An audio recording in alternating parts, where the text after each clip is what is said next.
Hello everyone and welcome to my channel. I hope that you are all good. In today's video we're going to be doing some Christmas stamping, so I really hope you all enjoy watching.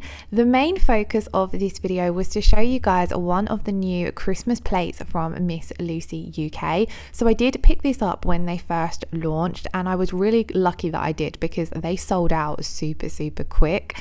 I absolutely love this one. I think it is super cute.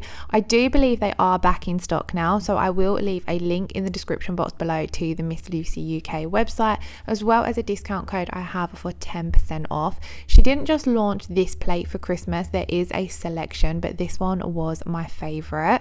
So let's take a look. It has obviously the Noel word right across the front, which is what we're going to be mainly using today, but then it has some super cute teeny tiny little accent details, as well as the fallen snow, and also you've got this little snow globe down in the corner, which I believe the design idea around this is that you can choose images to put in the center of this. So I'm definitely going to be giving that a go and doing that in another video.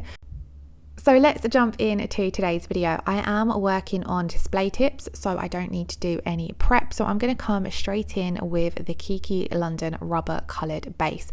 Now the rubber coloured bases are designed to be either used as a base coat, so you can use them like you would a regular base coat, or you can use them for their colour coat as well. So that's what I'm going to be doing in today's video. We're actually going to be doing 2 coats of this, so we get that beautiful opaque pinky nude color shade that this one is.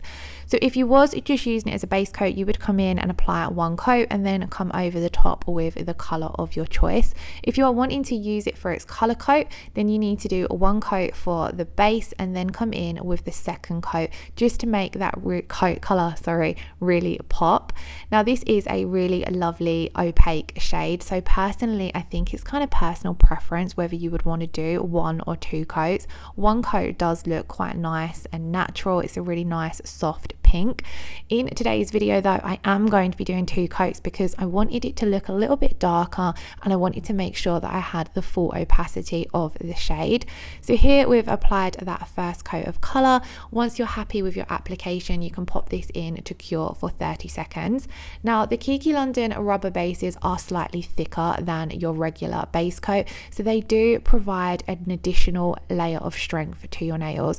They are brilliant for any clients who have weak, damaged or brittle nails, or anyone that's a little bit hard on their nails or want just a little added extra strength, especially if you've got people like nail biters or anyone who's trying to grow out their nails. I would highly recommend checking out the rubber bases. If you don't necessarily want a colored one, they do have a clear one as well, which was one of my go-to bases before they brought out the rubber colored ones. Now I find that I reach for the rubber colored ones, but just because there's a beautiful selection of shades.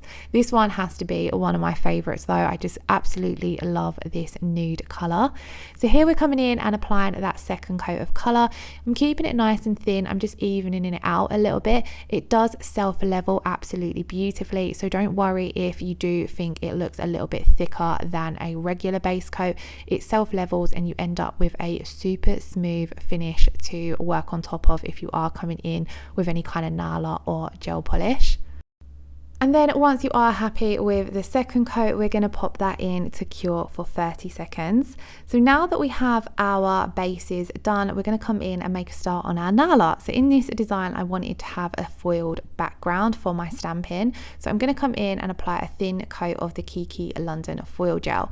Now I do only want the foils in the center of the nail, but I'm going to apply that foil gel to the entire nail just so that there's a nice even layer on the nail. This is going to reduce any unevenness that you have on your design towards the end, so you're going to end up with a nice smooth finish, rather than if you apply your foil gel just in one area of the nail, it can end up looking a little bit uneven when it comes to top coating.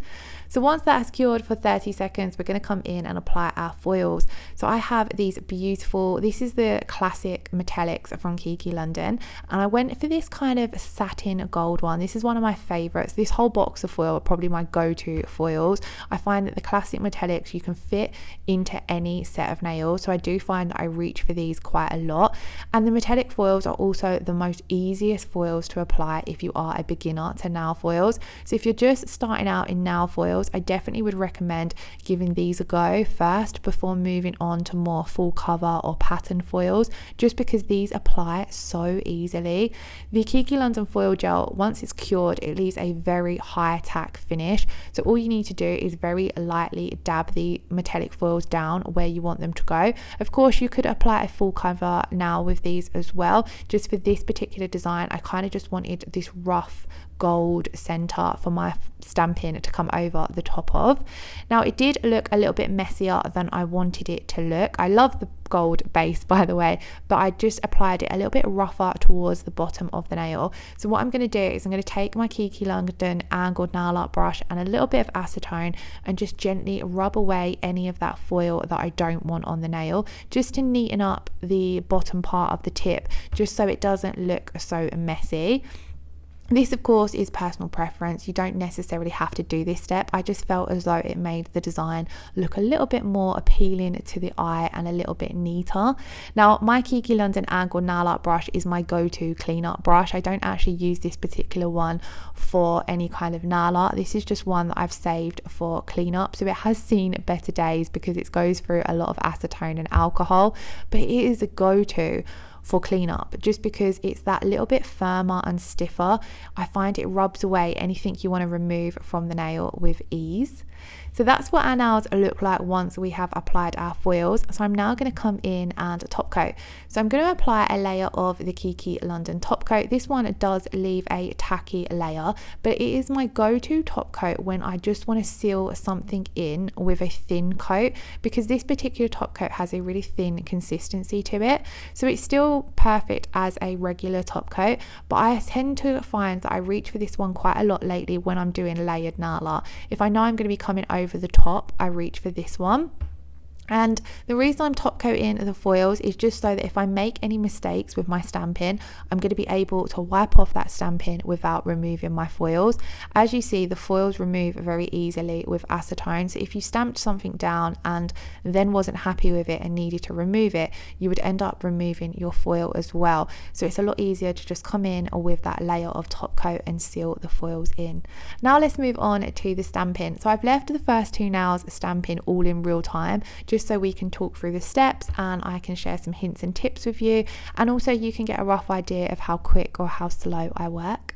So as I said at the start of the video, I'm using the Miss Lucy Christmas 01 stamping plate, and I'm also going to be using a mix of stamping polishes from both CJS and Nicole Diary. So this red one here is from CJS.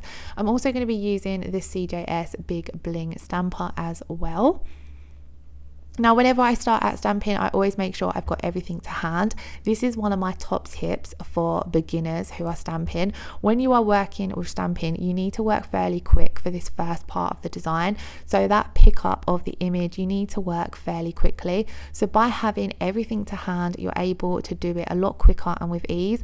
So before starting out any kind of stamping, I make sure I've got my plate, my stamper, whatever colors I'm going to be using, my lint roller, which I use for cleanup, and I also make sure I've got my acetone to hand as well. And then as you can see, this first image stamped down absolutely beautifully. So we're going to talk through the steps on how I stamp on the next nail. So I always start off by cleaning my plate with acetone. You can also use alcohol, but I just find that acetone works a little bit quicker and easier. So I'm going to take a bit of acetone on a pad and just give that stamping plate a really good clean to remove any of the previous stamping polish that we used on the previous image. Then I'm going to apply a generous amount of stamping polish to the image, give it a really good scrape to remove the excess. You want to be quite firm when you're scraping, and I kind of like to hold my scraper at the angle you see there. I find this way you get a good scrape and get rid of all of that excess stamping polish. Then I take my lint roller to remove any image that I don't want on the nail. And then we're going to line up the image, press down, give it a firm press, and then I like to rock from side to side just to make sure that entire image has transferred to the nail. And then we're going to lift off, and as you can see, it's stamped down absolutely beautifully. Now I'm going to speed through and speed up the video for the E and the L of the design. Now one thing I wanted to mention is I said there I use a generous amount of stamping polish.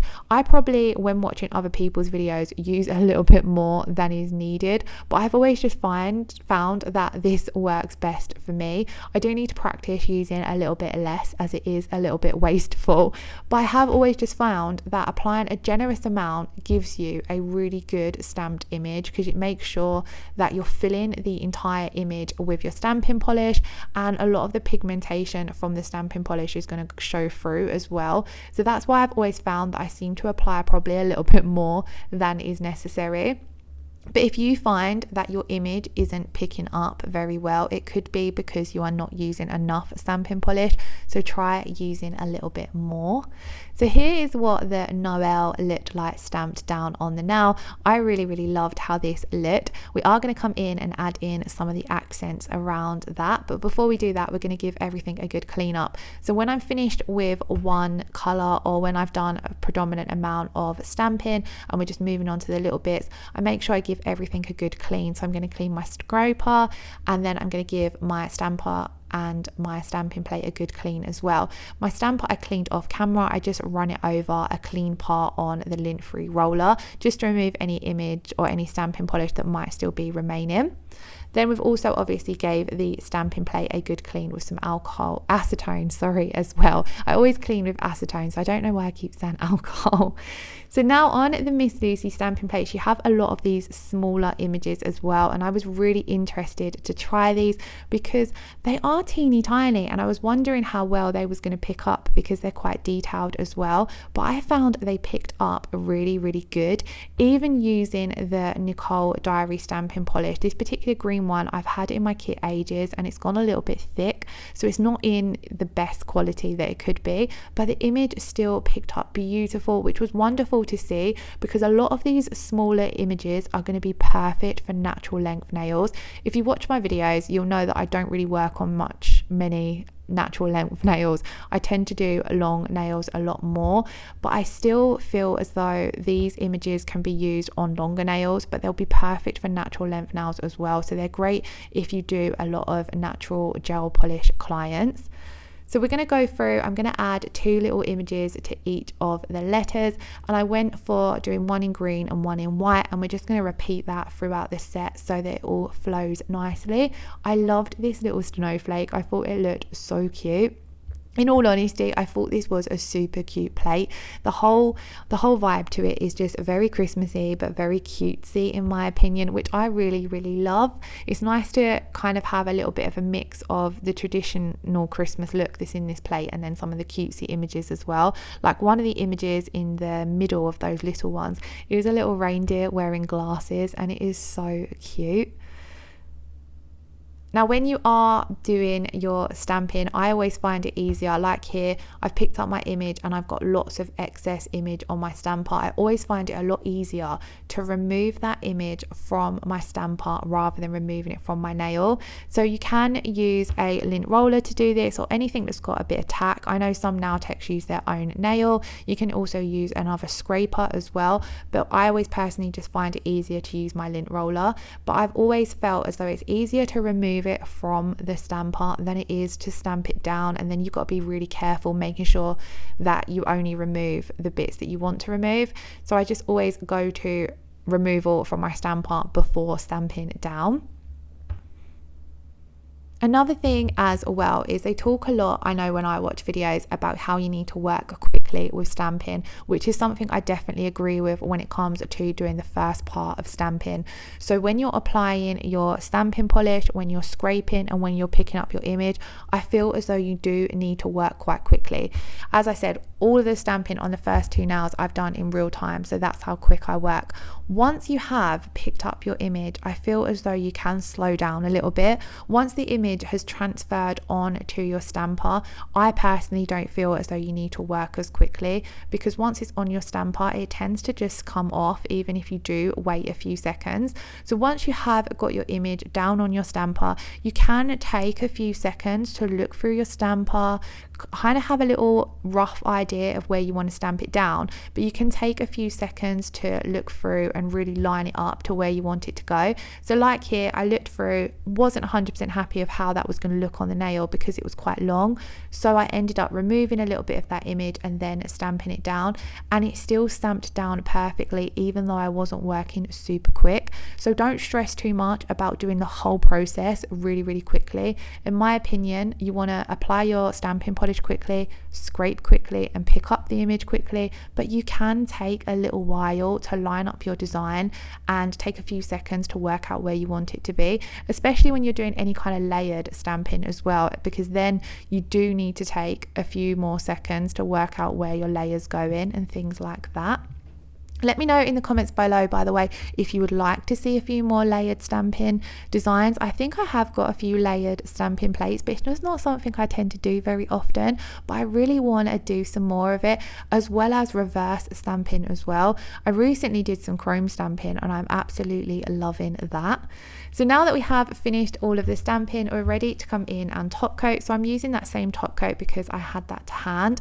So I'm going to come in and apply a thin coat of this to all of the nails, and then that is the end of the design. I just pop this into cure for 30 seconds. So I really hope you liked this one. If you do have any questions or do need any help with stamping, do let me know what you're struggling with in the comments below, and I will try my best to help. I get lots of questions about stamping on my Instagram inbox, but I always find it really hard to explain by writing it out. I always find it easier to do a video. So if you are struggling with anything, let me know and I will be happy to help. I hope you all enjoyed this video. If you did, please do give it a thumbs up, leave me a comment below, and if you aren't already subscribed, I would absolutely love it if you did. I hope you all have a wonderful week. Lots of love. Take care. Bye bye.